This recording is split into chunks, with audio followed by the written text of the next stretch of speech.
There was a torrential rainstorm the night before. The house was rocking, the wind was blowing, there were sheets of rain falling on the house, and I was cozy in my bed. The next day, as the sunlight shined in my eye, I thought it would be great to go and have my cup of joe and go watch my backyard chicken flock in my backyard. So I made my French roast, fresh ground, organic, French pressed coffee, gathered my stuff, and went outside. When I walk out the door, to my left is my old wicker chair where I always sit, and it fits like an old shoe. To my right is this cool tree swing hanging on the tree. And I heard this little voice say, "You should sit in the wicker chair." So I walked to the swing and sat down on the swing. When I sat down, I forgot about the rain. There was a cushion, and it was squishy, and it was wet, and it was oozing, and I was, and I just kept sitting there. And I heard, "You should go sit in the wicker chair again."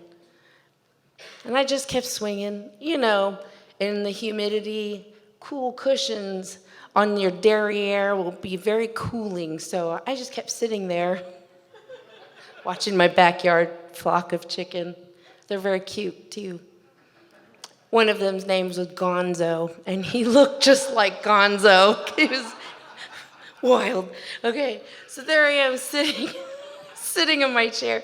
I have my Bible, and I have my cup of joe, and I'm watching the flock of chicken, and I step back, and I take a little swing, and I hear a little bit of a creaking noise. And I'm watching the backyard flock of chicken, and I swing back again, and I swing forward, and another creaking. And I heard, "You should go sit in the wicker chair." So I swang back one more time, and 1 second, I let go, and I heard a man's voice from the left side yelling, "No!" And as soon as I heard that, the tree limb fell on my head, and I closed my eyes for a second. And I woke up. They say if you close your eyes for a second, you don't know how long you've been out. You could have been out for half an hour, 10 minutes, or 1 second. And I'm laying on, and I'm looking up, and I'm like, why is the tree above me like that? And I can't move, and I realize I can't move. Oh, in my head, I started to realize, oh, my head hurts. What is it? And I was like stuck there. And I was trying to figure out, how am I supposed to get out of this?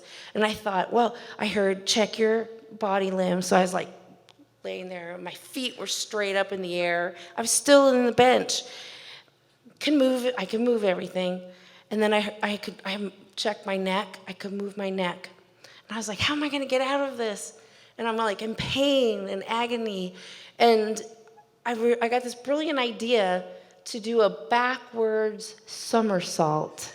So I ever so slowly, like a sloth, slowly moved, never moved that slow in my life.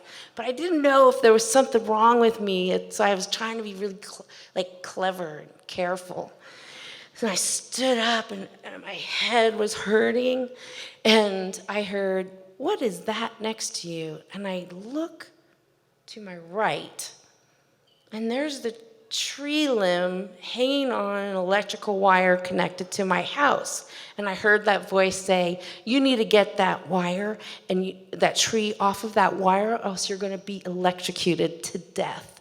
So I was struggling. Now, this tree limb weighed almost 100 pounds, plus my, at the time, 210 pounds, the tree swing, and then the sopping wet cushion.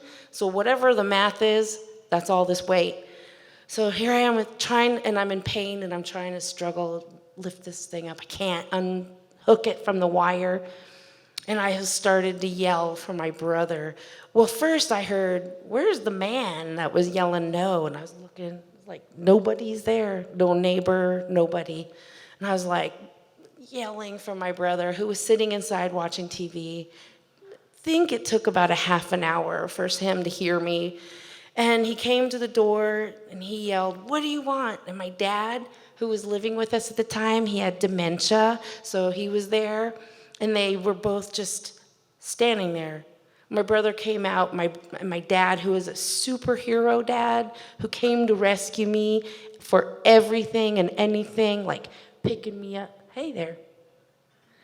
Came and picked me up, and like if I needed to be picked up for the movies, or if something happened, my dad was always there. As an adult, he would come visit me.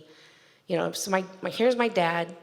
And he's not running to help me. And that second that I was standing there, I realized, one, that I had survived this tree limb falling on my head. And two, that was no longer my dad. And I realized that my superhero dad wasn't going to come and rescue me anymore. So I had my mom in the back of my head where she was telling me, calm down, because she's like this very calming person in a way, but she's also very kind of bossy also. So it was like a bossy calm down. So I was like, oh, I have to calm down. So I calmed down enough to explain to my brother what was happening. Now, I need to explain to you about my dad. My dad being the superhero, this is very new to me to depend on my brother. So my dad, he was a prayer warrior who prayed protection over us kids. And he was also a black belt in Kempo. And so, he had his teacher, Welf Castro, who had his dojo in San Francisco. This was during the earlier 60s. And he was really, his teacher was very good friends with Bruce Lee. So when my dad would practice, Bruce Lee would come into the dojo, and Ralph Castro would say, line up. And so all the men would line up best in front to the not so good in the back. And my dad was always in the front. So I always thought it was really cool that Bruce Lee watched my dad do his Kempo and stuff. I wasn't born yet, but okay, back to the story. So here I am having to explain to my brother how to get this tree limb unhooked from the wire before it electrocutes me, and we worked it out. And I'm crying uncontrollably, though, of course, trying to calm down. My mom's like, calm down, calm down. There's no calming down when you survive a tree limb falling on your head. So at that time, I called my daughter to come and get me, to take me to the emergency room, and she's like the calm in the storm. And she takes me to the ER, and she helps me get through that situation. And I'm really thankful for her for being able to for me to be able to call her and come and help me do that. So I did suffer a brain concussion, and I lost the ability to read, to write. I couldn't remember people's names. I still can't remember people's names. I do remember faces. I have to reread sentences over and over and over to ask myself, what's the subject? What's the noun? And then I still have to read it over and over. However, I can, get it better than when I first had my head injury.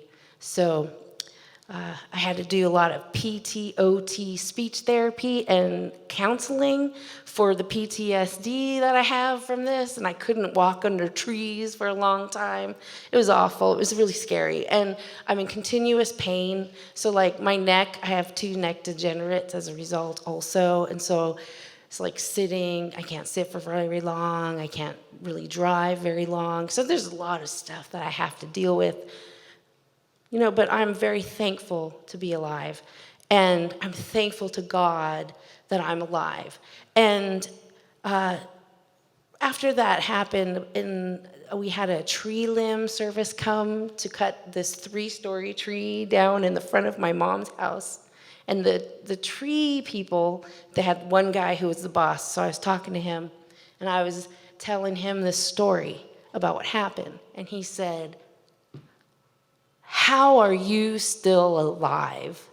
How are you talking to me? That's a miracle that you're still alive."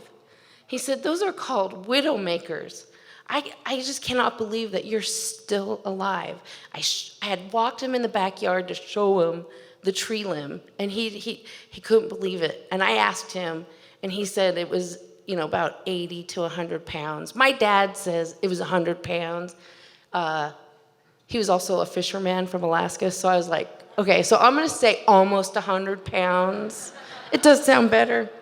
Maybe a year from now I might say 120. I don't know. But for right now, it's, almost 100 pounds. It's like that $1.99, or, it's not $2. It's okay. So, okay. So I often think about that voice that I heard with the man yelling, "No," and telling me I should sit in the wicker chair. And I don't know. There's several things I can think of. One, it was my guardian angel. 2, it was the Holy Spirit. 3, it was actually the neighbor, and, But I know my neighbor's voices, and that wasn't his voice. And 4, I think and I believe in my heart that it was an intercessory prayer, like my dad, who was a prayer warrior, someone like him who maybe had a vision of me and yelled no right 1 second before the tree limb fell on my head. Thus, I'm alive and live to tell.